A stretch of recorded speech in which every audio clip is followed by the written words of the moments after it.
সূরা কাহফের মধ্যে মূলত 4টা গুরুত্বপূর্ণ কাহিনী আছে। অনেকেই 3টা বলেন, আমি আরেকটা খুঁজে বের করেছি, ওইগুলা বলবো না, এত লম্বা কাহিনী সুযোগ নেই। আমি একটা বলবো। সূরা কাহফের মধ্যে প্রথমে আছে ইমানের পরীক্ষার একটা ঘটনা। 7 জন যুবক ইসলাম কবুল করার কারণে তারা গুহার মধ্যে আশ্রয় নিয়েছিলেন। এই ঘটনা আপনারা সবাই জানেন, আমি এই মাঠেই মনে হয় একবার বলেছি, এখন আর বলবো না। 2 নম্বর ঘটনা হচ্ছে টাকা পয়সা, দুনিয়াবি মাল দৌলতের ফিতনা। ওইটার কথা ওই রুকুতে আছে, যে রুকুতে আল্লাহ বলেছেন ওয়াদরিব লাহুম মাসালার রাজুলাইনি জাআলনা লিআহাদিহিমা জান্নাতাইনি মিন আনাবিন। ওই পুরো রুকুর তাফসীর পড়ে দেখবেন, আপনি বুঝতে পারবেন যে দুনিয়াবি ফিতনা এবং মানুষকে কিভাবে গ্রাস করতে পারে। 3 নম্বর হচ্ছে ফিতনা। ফিতনা বলতে বাংলা ভাষায় ফিতনা নয়, আরবি ভাষায় ফিতনা। বাংলা ভাষায় ফিতনা বলতে আমরা মনে করি মারামারি করা। ফিতনা শব্দের অর্থ হচ্ছে পরীক্ষা। ফিতনা শব্দের অর্থ কি? পরীক্ষা। এজন্য হাদিসে এসেছে যে কবরে প্রত্যেকটা মানুষ ফিতনার মধ্যে পড়বে। তার মানে এই নয় যে প্রত্যেকের আযাব হবে, তার মানে হচ্ছে কবরের সওয়াল জবাব প্রত্যেককে দিতে হবে। সবার কবরে আযাব হবে না, মুমিনের কবরে আযাব হবে না, কিন্তু পরীক্ষা, ওই যে 3টা প্রশ্ন, মান রাব্বুকা ওয়া মা দীনুকা, এইগুলো সবাইরে করতে হবে। এইগুলা থেকে কারো নিস্তার নাই, কিন্তু মুমিনের কবরে আযাব হবে না। তাই ফিতনা মানে পরীক্ষা। বুঝতে পেরেছেন বিষয়টা? এবার যদি বলছিলাম যে আমি কোন ঘটনা বলবো, আমি বলবো আল্লাহর রাসূল মুসা আলাইহিস সালামের একটা ঘটনা, এবং এখান থেকে কিছু শিক্ষা আমরা নেব, জরুরি শিক্ষা। শিক্ষাগুলো গুরুত্বপূর্ণ।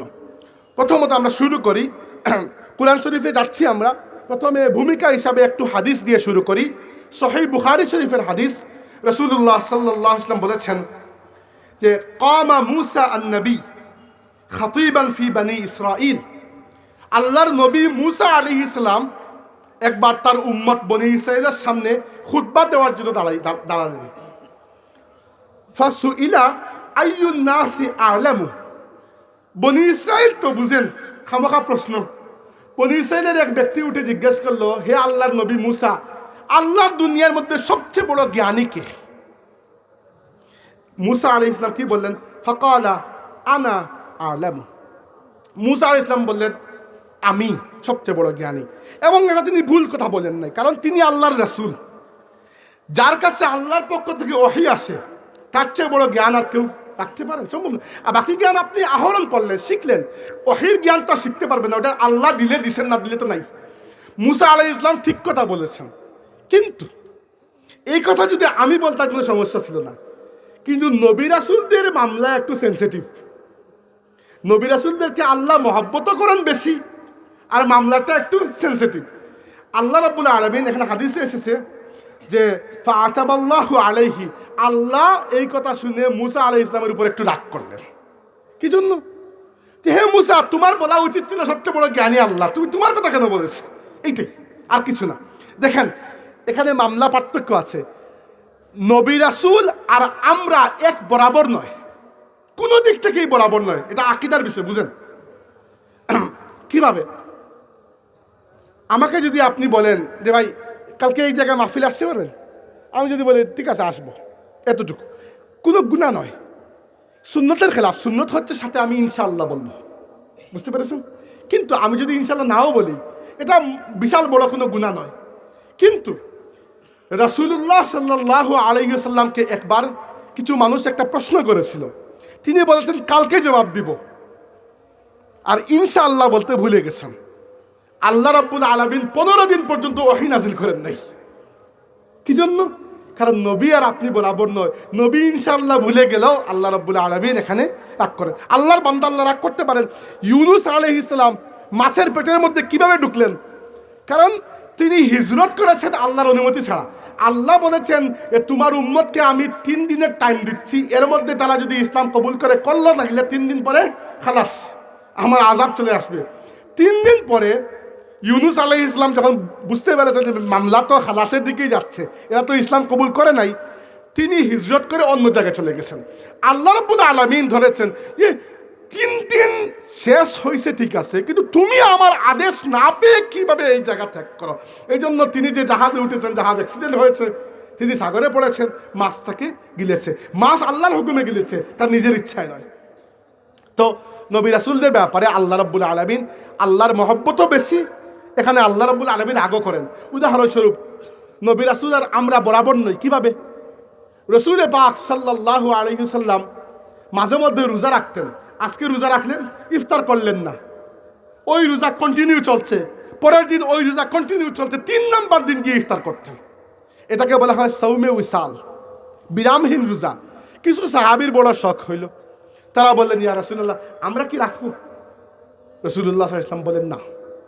একটা হাদিসে এসেছে এরকম, আরেকটা রেওয়ায়েতে এসেছে কিছু সাহাবী বিরামহীন রোজা রাখা শুরু করে দিলেন।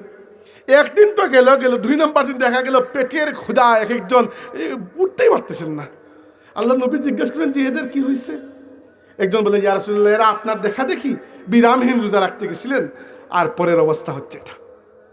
আল্লাহ নবী সাল্লাল্লাহু আলাইহি ওয়াসাল্লাম এই বিরামহীন রোজা তো সওয়াবের বিষয়, কিন্তু না, সওয়াব তো দূরের কথা, আল্লাহ নবী রাগ করলেন, ধমক দিয়ে জিজ্ঞাসা করলেন আইয়ুকুম মিসলি, তোমাদের মধ্যে কে আছো আমার মতো?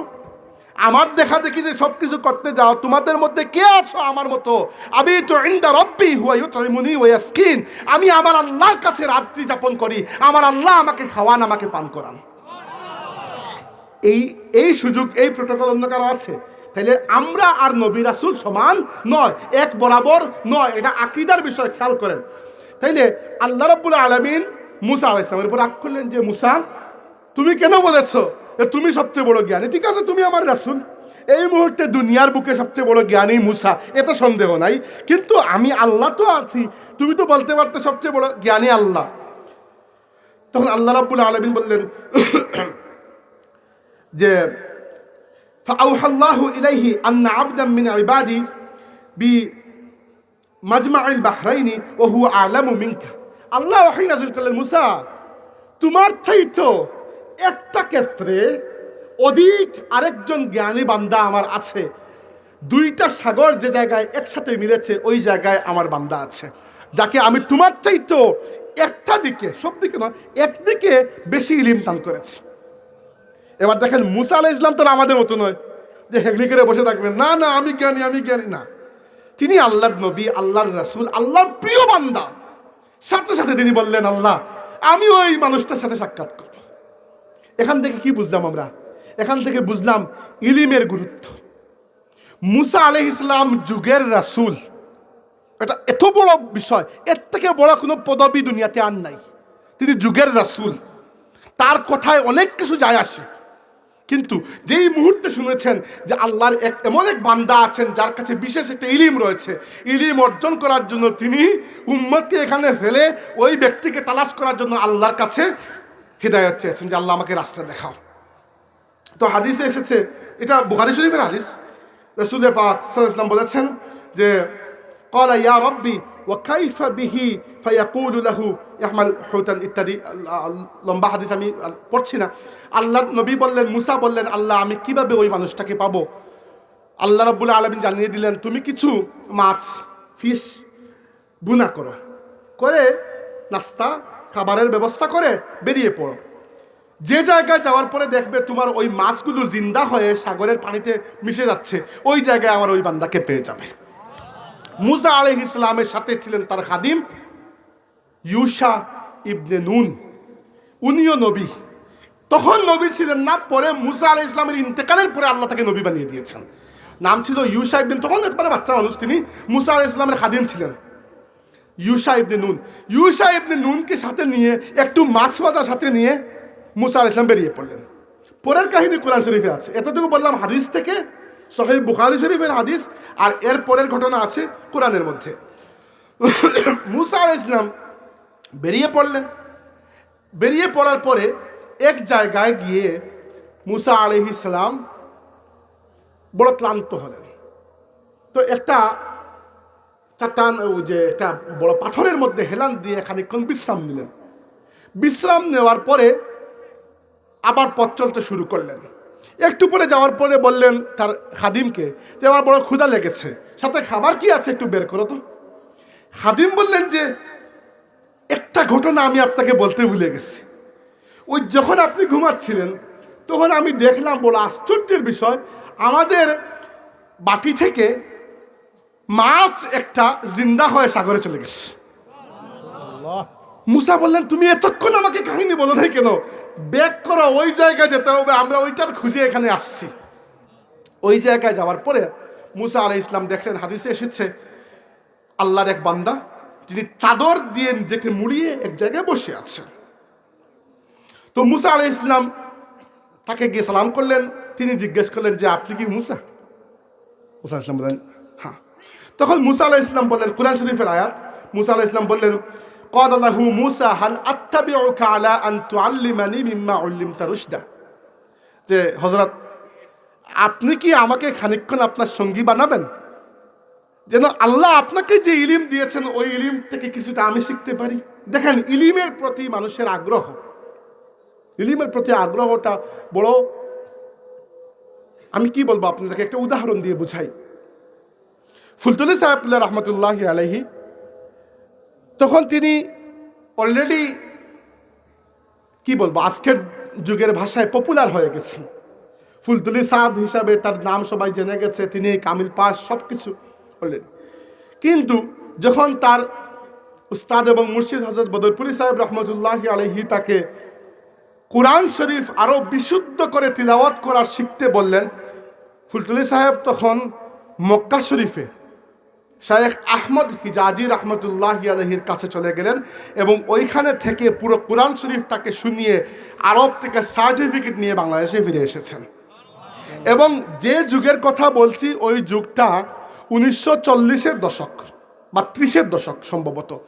তখন তো বিমান তো ছিলই না, জাহাজে যেতেও লাগতো মাসখানিক সময়, আসতে লাগতো মাসখানিক সময়।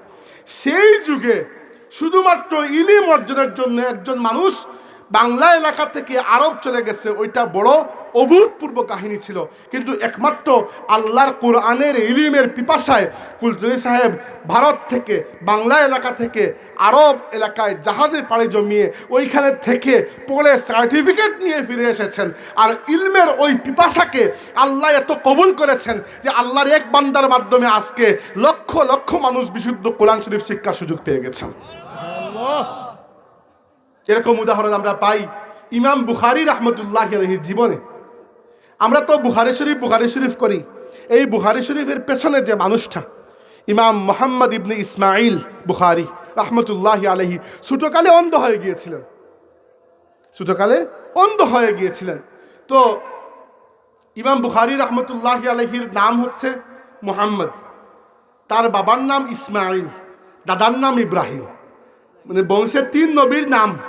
ইমাম বুখারীর আম্মা প্রত্যেক রাতে তাহাজ্জুদের নামাজের সময় উঠে তাহাজ্জুদের নামাজ পড়ে আল্লাহর কাছে দোয়া করতেন, আল্লাহ, আমার ছোট বাচ্চাটা অন্ধ হয়ে গেছে, মাত্র 2 বছরের বাচ্চা, আমার বাচ্চার নাম তোমার নবী মুহাম্মদুর রাসূলুল্লাহর নামে, আমার বাচ্চার বাবার নাম তোমার আরেক নবী ইসমাইল আলাইহিস সালামের নামে, আমার বাচ্চার দাদার নাম তোমার আরেক নবী ইব্রাহিম আলাইহিস সালামের নামে। আল্লাহ, তোমার নবীদের ওসিলায় আমার বাচ্চার চোখকে তুমি শিফা করে দাও। প্রায় বছর খানিক দোয়া করেছেন। এক রাতে স্বপ্নে দেখেন আল্লাহর বন্ধু, আল্লাহর খলিল ইব্রাহিম আলাইহিস সালাম তার স্বপ্নের মধ্যে তাশরীফ এনেছেন। এসে বলছেন, হে অমুক মহিলা, আল্লাহ রাব্বুল আলামিন তোমার দুয়ার বরকতে তোমার বাচ্চার চোখকে ভালো করে দিয়েছেন। ইমাম বুখারীর চোখ তো ভালো হলো, শুধু এই চোখ নয়, এই চোখটাও এই পর্যন্ত রোশন হলো যে ইমাম বুখারী রাহমাতুল্লাহি আলাইহি আল্লাহর নবীর উম্মতের জন্য এইরকম খেদমত আঞ্জাম দিয়েছেন যে আজকের যুগ এবং কিয়ামত পর্যন্ত কোনো ব্যক্তি ইমাম বুখারীর এই যে মেহনত, সহিহ বুখারী শরীফ, এই কিতাব না পড়ে আলিম হতে পারবেন না। এবং ইমাম বুখারী খুব ধনী ছিলেন, তার আব্বা স্বর্ণের ব্যবসায়ী ছিলেন, পারিবারিকভাবে ধনী ছিলেন। মুসলিম বিশ্বের এই প্রান্ত থেকে ওই প্রান্ত আর এই প্রান্ত থেকে ওই প্রান্ত, দুনিয়ার যে জায়গায় একজন মুসলমান ছিল, 16 বছর, প্রায় 16 বছর ইমাম বুখারী নিজের পয়সা খরচ করে পুরো মুসলিম বিশ্ব ঘুরে বেরিয়েছেন। কার কাছে আল্লাহর নবীর একটা হাদিস পাওয়া যায়, এইরকম ঘুরতে ঘুরতে আল্লাহর রসুলের 6 লক্ষ হাদিস তিনি জমা করেছেন। 6 লক্ষ হাদিস জমা করার পরে যখন স্টাডি করেছেন, পড়েছেন, 3 লক্ষ হাদিসকে তার কাছে একবারে বানোয়াট মনে হয়েছে এগুলো হাদিস নয়, মানুষ বানিয়ে বলেছে। বানোয়াট বলতে হাদিস সহিহ বা হাদিস দঈফ মানে নাউজুবিল্লাহ এরকম নয় যে আল্লাহর নবীর কথা আমরা কিছু মানি না, এরকম নয়। হাদিস আমরা যে মানি কিছু মানি না। কেন মানি না? আমরা এটা মানি না যে এটি আল্লাহর নবীর কথা নয়, অন্য কেউ বানিয়ে বলেছে এজন্য মানি না। নবীর কথা যদি প্রমাণিত হয়ে যায়, মানা আমার উপর ফরজ হয়ে যায়।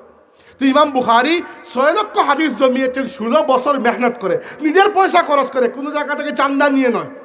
এরপরে 3 লক্ষ হাদিস তিনি ফেলে দিয়েছেন, বলেছেন এইগুলা মুঠো গ্রহণযোগ্য না, এগুলা মানুষ আলতু ফালতু কাহিনী বানিয়েছে। বাকি 3 লক্ষ হাদিস তিনি মুখস্থ করেছেন, 3 লক্ষ। এরপরে ওই 3 লক্ষ হাদিস নিয়ে বসেছেন, বসে প্রায় 2,94,000 হাদিস তিনি বাদ দিয়ে মাত্র 5.5 থেকে 6,000 হাদিস নিয়ে তিনি সহিহ বুখারী শরীফ সংকলন করেছেন।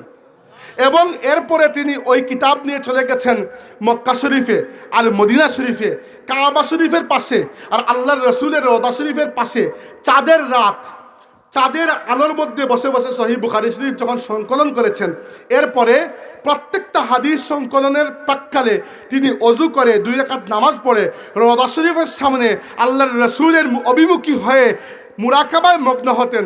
রওজা শরীফ থেকে ইশারা পেয়ে ইমাম বুখারী একটা হাদিস নকল করেছেন। এই জন্য সহিহ বুখারীর প্রত্যেকটা হাদিস সহিহ। এজন্য নয় যে ইমাম বুখারী লিখেছেন, এজন্য যে লেখার পেছনে তিনি যে মেহনত করেছেন, ওই মেহনতকে আল্লাহ কবুল করে নিয়েছেন।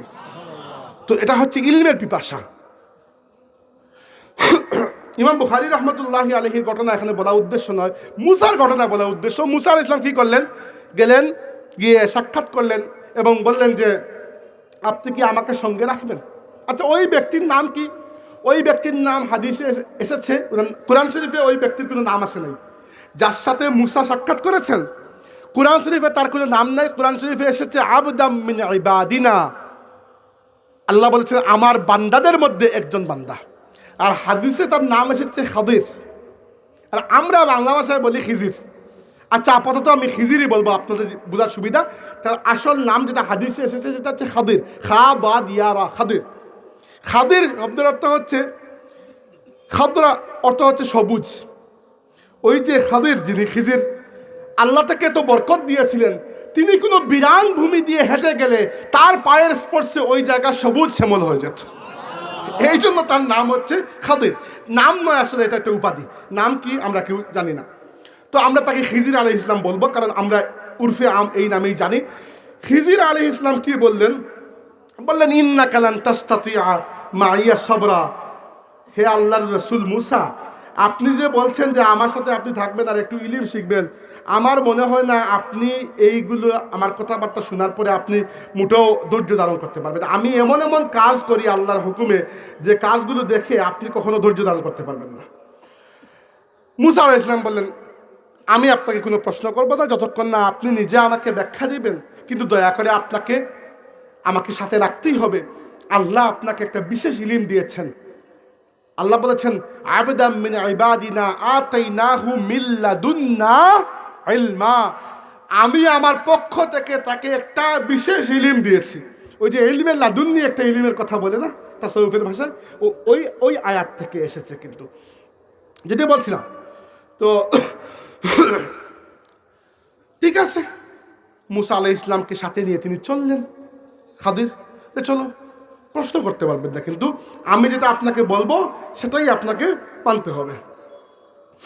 ক্বালা সাতাজিদুনি ইনশাআল্লাহু সাবিরান ওয়ালা আসি লাকা আমরা। মুসা বললেন যে ইনশাআল্লাহ আমি সবর করব, আপনার কোনো কাজের মধ্যে বাধা দেব না, এবং যতক্ষণ না আপনি ব্যাখ্যা দিচ্ছেন আমি এখানে কোনো প্রশ্ন আপনাকে করব না। তো তারা চললেন। فانطلقا حتى إذا ركبا في السفينة خرقها قال أخرقتها لتغرق أهلها لقد جئت شيئا إمرا। তারা নদী পার হচ্ছেন, মুসা এবং খিদির। পার হওয়ার সময় ওই মাঝি তাদেরকে খুব সম্মান করে পার করে দিল, ভাড়াও নিলে না বেচারা। নৌকা থেকে নামার সময় খিজির আলাইহিস সালাম তার লাঠি দিয়ে খুসা দিয়ে ওই নৌকার একটা ফুটো করে দিয়ে গেলেন। মুসা আলাইহিস সালামের তবিয়ত আপনার বুঝছেন, মুসা আলাইহিস সালাম কত রাগ তার মধ্যে। তিনি তো একবার বক্সিং মেরে একটা বেটাকে মেরে ফেলেছিলেন। অবশ্য মারার জন্য মারেন নাই, মেরেছেন ঝগড়া ভাঙানোর জন্য। ওই ব্যক্তি বেকরাতে পড়ে গেছে, মরে গেছে খালাস। তো মুসা আলাইহিস সালামের তো রাগ বেশি। তিনি বললেন যে লাকাদ জিতা শাইআন ইমরা, এটা কি কাজ করলেন আপনি? একজন মানুষ, দরিদ্র মাঝি, বেচারার নৌকা আপনি ফুটো করে দিলেন।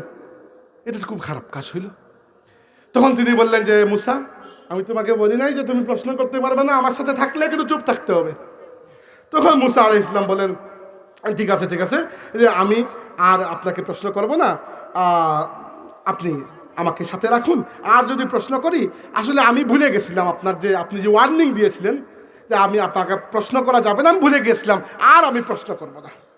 ফানতালাকা হাত্তা ইজা লাকিয়া গুলামান ফাকাতালাহু ক্বালা আকাতালতা নাফসান যাকিয়াতান বিগাইরি নাফস লাকাদ জিতা শাইআন নুকরা। আরও খানিকক্ষণ অথবা কয়েকদিন, আমি এক্স্যাক্টলি জানি না তারা কয়েকদিন সাথে ছিলেন, কত সময় অথবা কতদিন পরে তারা পথ চলছেন, হঠাৎ করে দেখলেন কয়েকটা বাচ্চা এক জায়গায়, মাসুম বাচ্চা খেলছে। খিজির আলাইহিস সালাম লাঠি দিয়ে বাড়ি দিয়ে একটা বাচ্চাকে জায়গায় হত্যা করে ফেললেন। এবার নৌকা ফুটা করা তাও তো মানা যায়, তাই না? নৌকা ফুটা করা মানা যায়, এটা বাচ্চাকে আপনি মেরে ফেললেন, এটা তো মারাত্মক অপরাধ। এবং প্রত্যেক ধর্মে, প্রত্যেক সভ্যতায় হত্যা জঘন্য অপরাধ। মুসা ইসলাম বললেন, আকাতালতা নাফসান যাকিয়া, মাসুম একটা বাচ্চাকে আপনি হত্যা করে ফেললেন, এটা তো মারাত্মক কাজ হলো।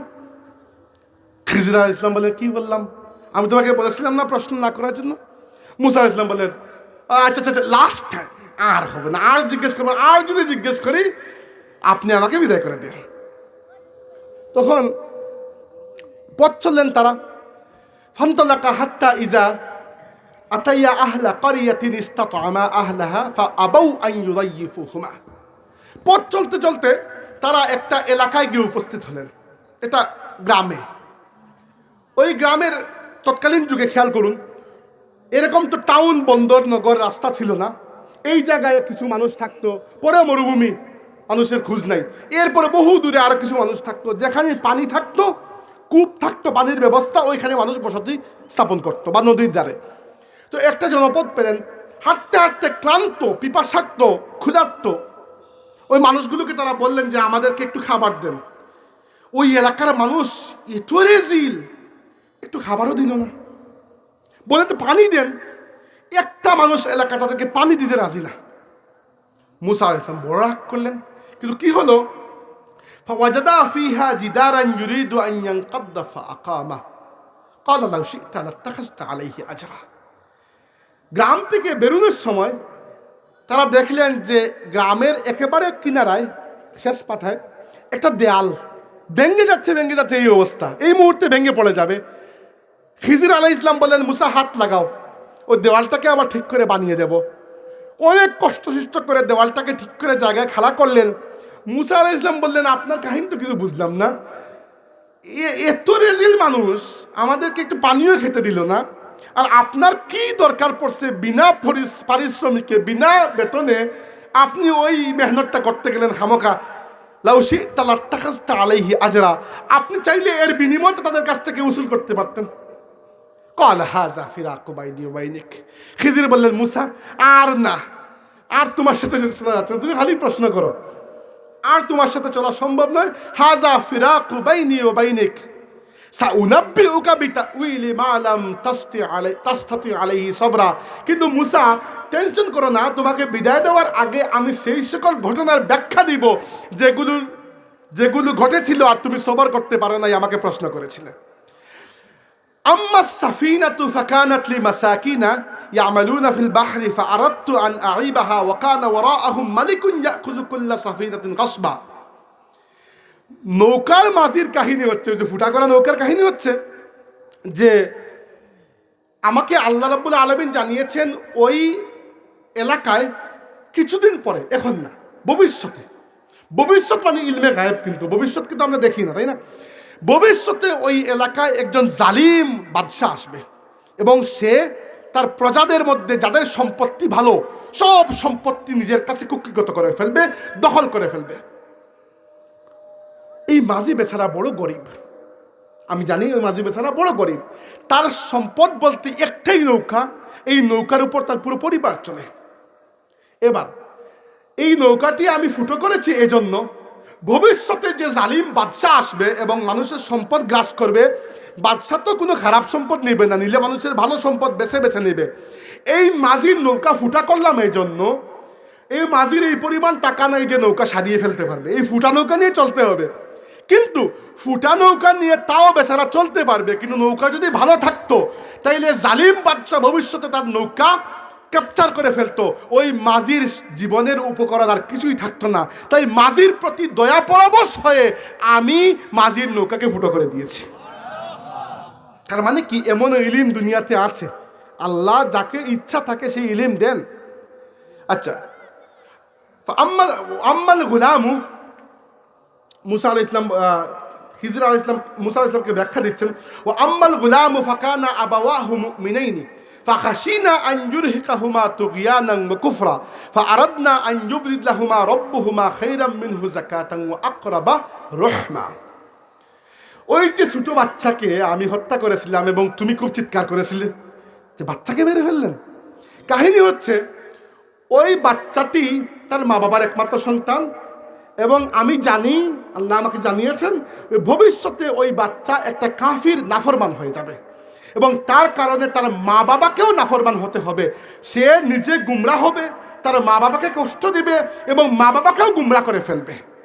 তাই মুসা, তোমার রবের আদেশে, তোমার রব চেয়েছেন যেন আমি ওই বাচ্চাটাকে হত্যা করি, তাইলে দুইটা বিষয় হবে। একটা হচ্ছে ওই মাসুম বাচ্চাটা তার জীবন রক্ষা পেয়ে যাবে, এখনো তো সে গুমরা হয় না, নিষ্পাপ, এখন মারা গেলে বেহেশতে যাবে।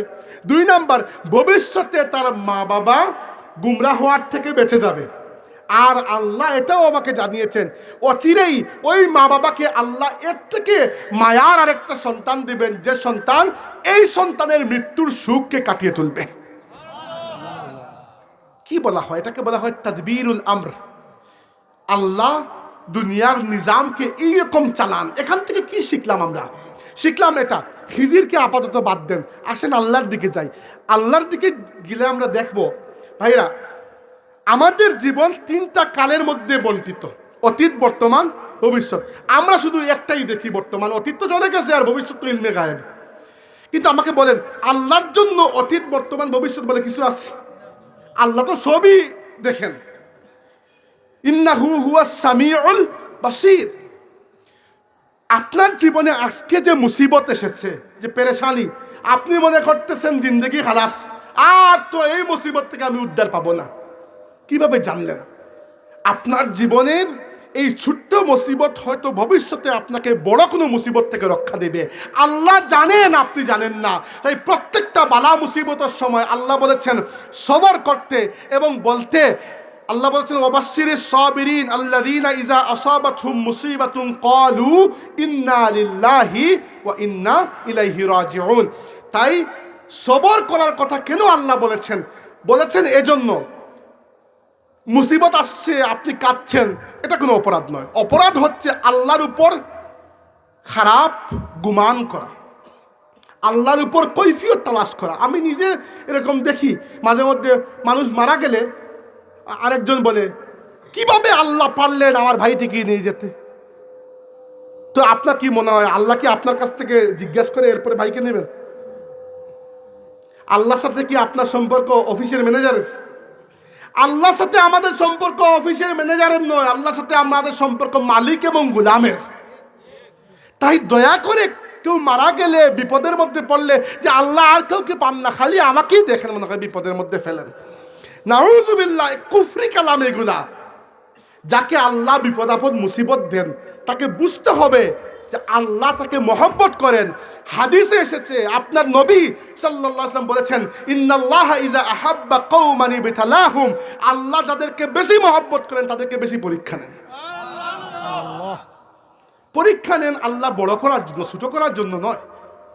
আপনি মনে করছেন যে এইচএসসি পরীক্ষায় A+ পাওয়ার কথা ছিল, পেয়ে গেছি A-, শেষ, জীবন শেষ। অথচ আরো 5 বছর পরে আপনার মনেই থাকবে না ওই পরীক্ষায় কি পেয়েছিলেন কি না পেয়েছিলেন। আপনি মনে করতেছেন আজকে আমার খুব চেষ্টা করেছি আমি ওই যে ইউরোপ যাওয়ার জন্য, পর্তুগাল যাওয়ার জন্য, হয় নাই। হায় হায়, জিন্দেগি শেষ। কালকে হয়তো আল্লাহ এর থেকে বড় জায়গায় আপনাকে নিয়ে যাবেন। ভাইরা, আমাদের পেরেশানির একমাত্র কারণ হচ্ছে আমরা ভবিষ্যৎ দেখি না, কিন্তু আল্লাহ তো দেখেন। আল্লাহর উপর তো ভরসা আমরা রাখতে পারি, তাই না? তো মুসা আর খিজিরের কাহিনী থেকে কি শিখলাম? কাহিনী খালি আল্লাহ যে আপনাকে কিচ্ছা কাহিনী বলে মনোরঞ্জন করার জন্য দিয়েছেন এরকম তো না, শিক্ষা রয়েছে এর মধ্যে।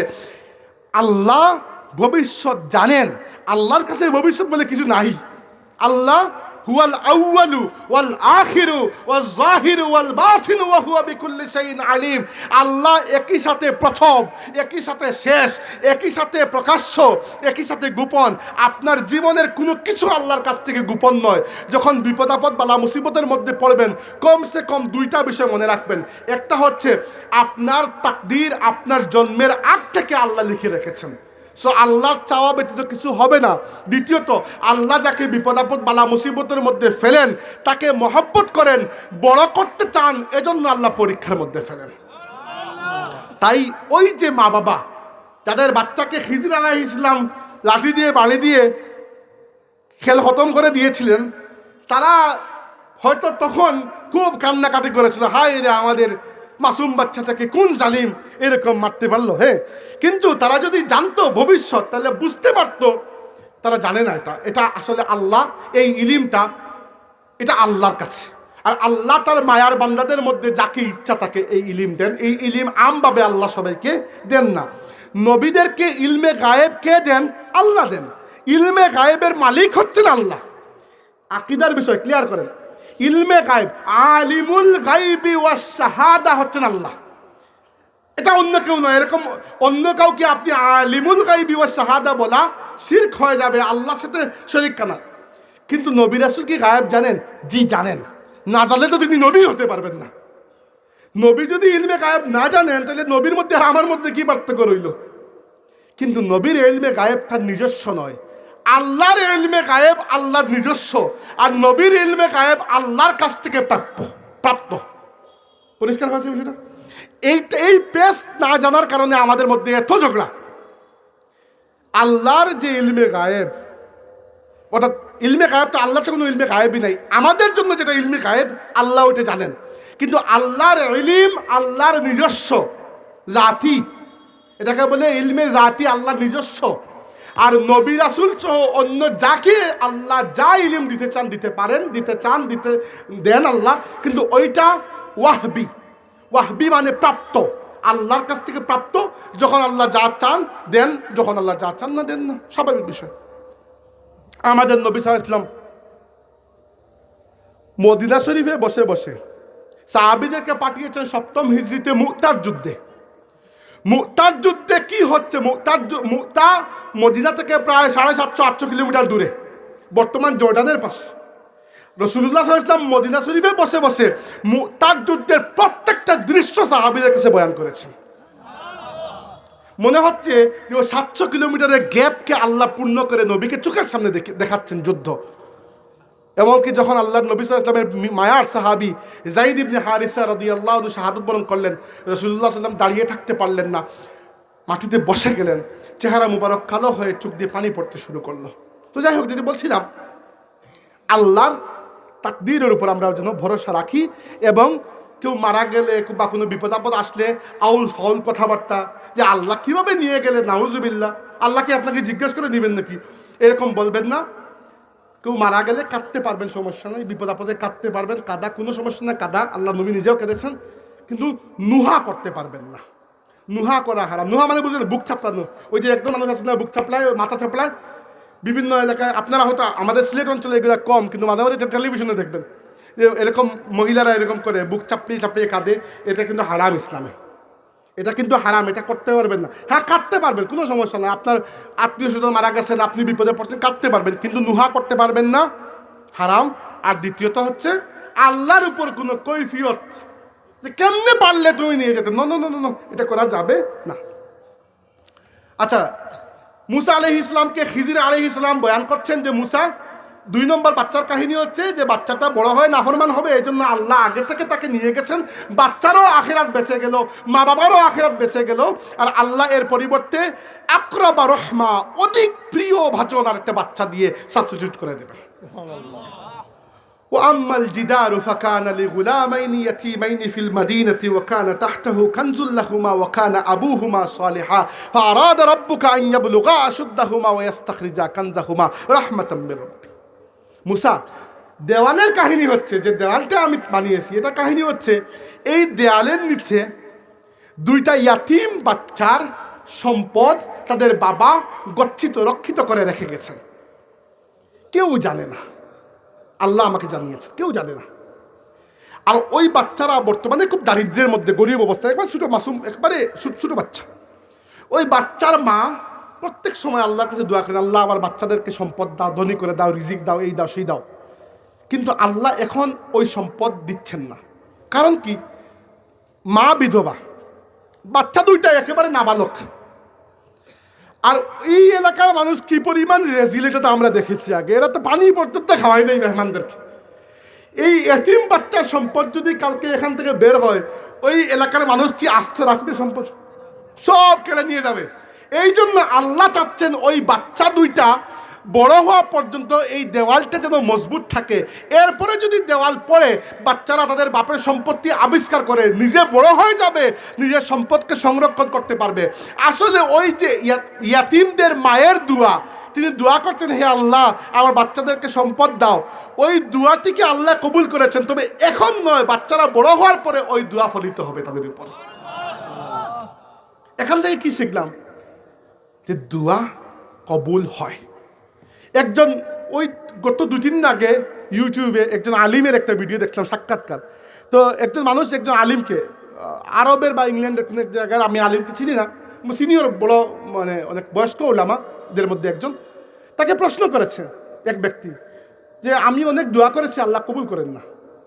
তিনি বলেছেন, ইংরেজিতে বলেছেন, you are lying, simply it's a lie, তুমি মিথ্যা কথা বলছো। কেন তিনি এই কথা বলেছেন? তিনি বলেছেন যে হাদিসের আলোকে। হাদিসটাকে আপনাদেরকে বলছি। ওই যে বাচ্চার মা, এতিম বাচ্চার মা দোয়া করছেন, আল্লাহ আমাদের বাচ্চাদেরকে সম্পদ দাও। মা চাচ্ছেন আল্লাহ এখনই দিয়ে দাও, এখনই দিয়ে দাও। কিন্তু মা যেটা জানেন না সেটা হচ্ছে যে এখন সম্পদ হাতে আসলে ওই সম্পদ 2 দিনও হাতে রাখতে পারবেন না। এলাকার মানুষ যে পরিমাণ দুষ্ট নিয়ে যাবে। বাচ্চারা বড় হলে ওই সম্পদটা তারা হকদার হবে, তখন পাবে। তাইলে হাদিসে এসেছে, কুদো মুমিন বান্দা যখন আল্লাহর কাছে দোয়া করে, আল্লাহ কখনো এই দোয়া ফিরিয়ে দেন না।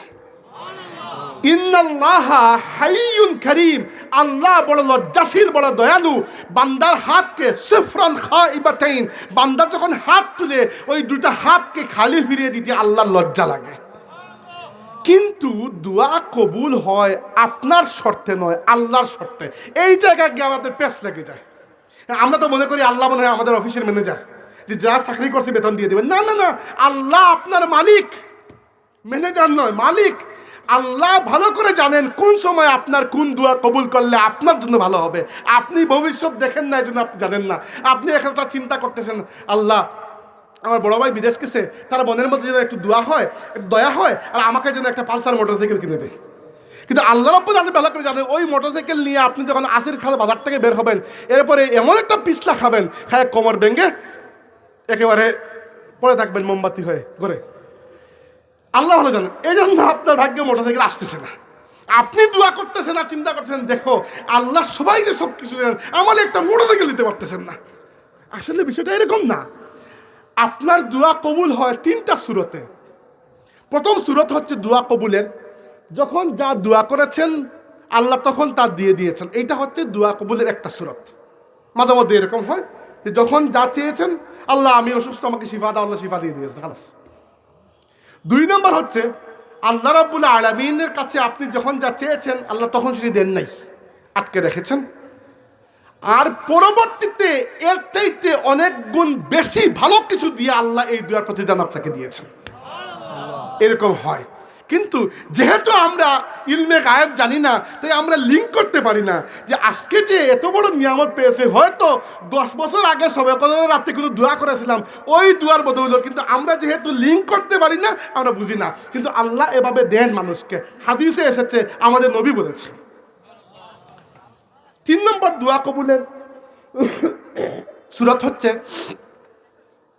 যে আল্লাহ আপনাকে এখনো দেবেন না, দুনিয়াতেও দেবেন না, আল্লাহ ওই দোয়াটিকে রিজার্ভ রেখে দেবেন।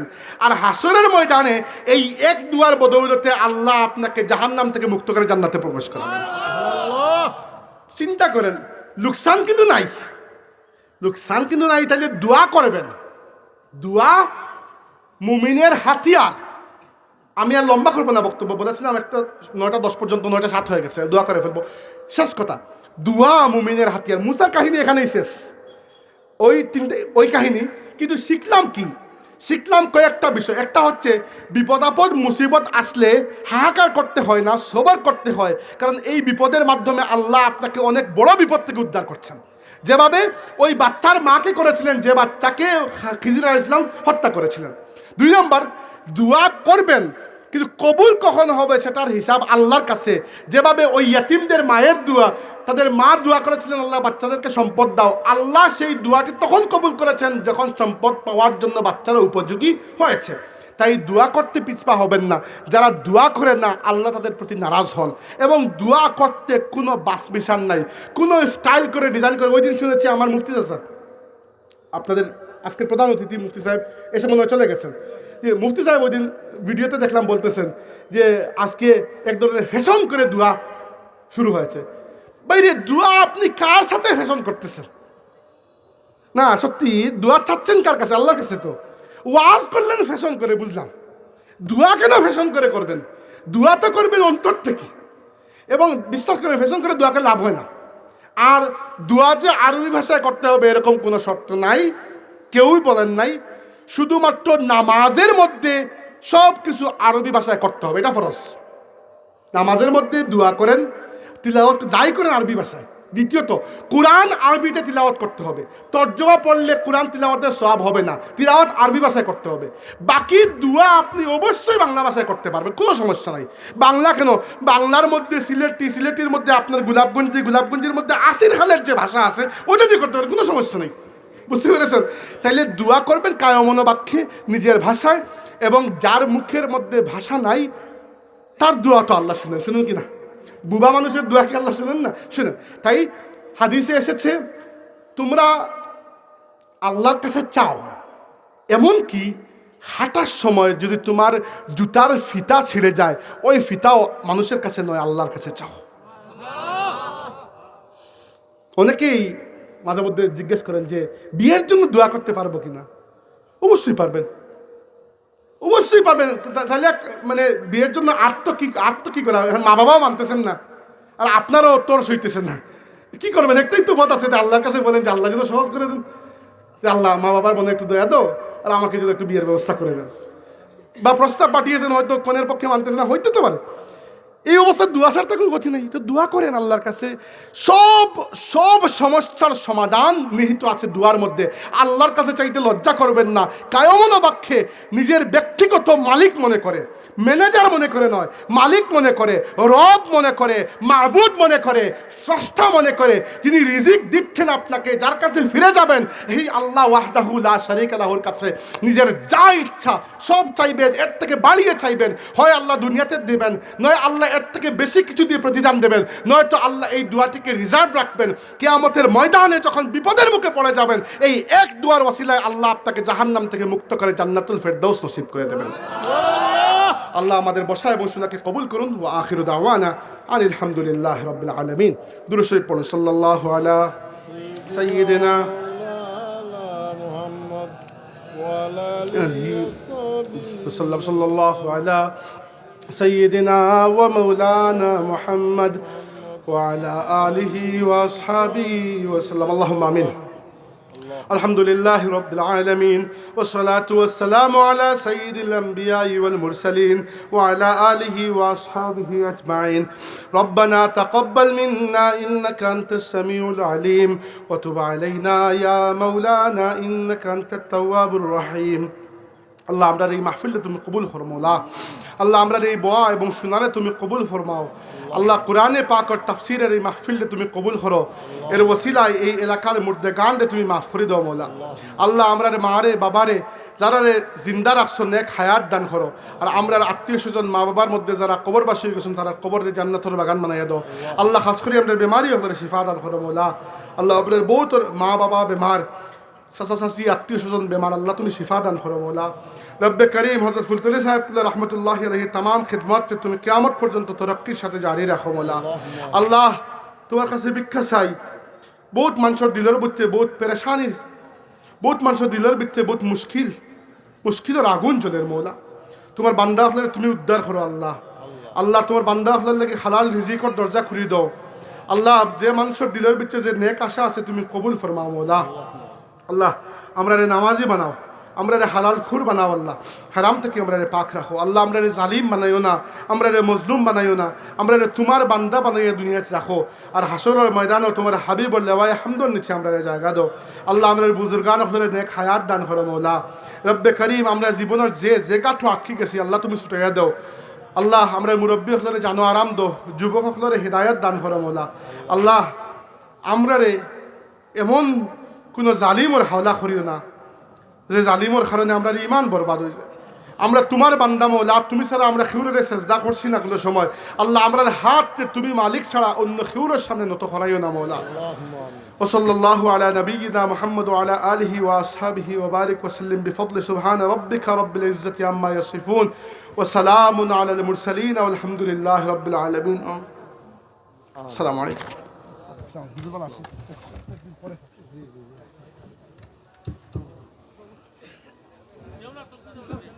নারে তাকবীর আল্লাহু আকবার নারে তাকবীর আল্লাহু আকবার নারে রিসালাত ইয়া রাসূলুল্লাহ আহলে সুন্নাত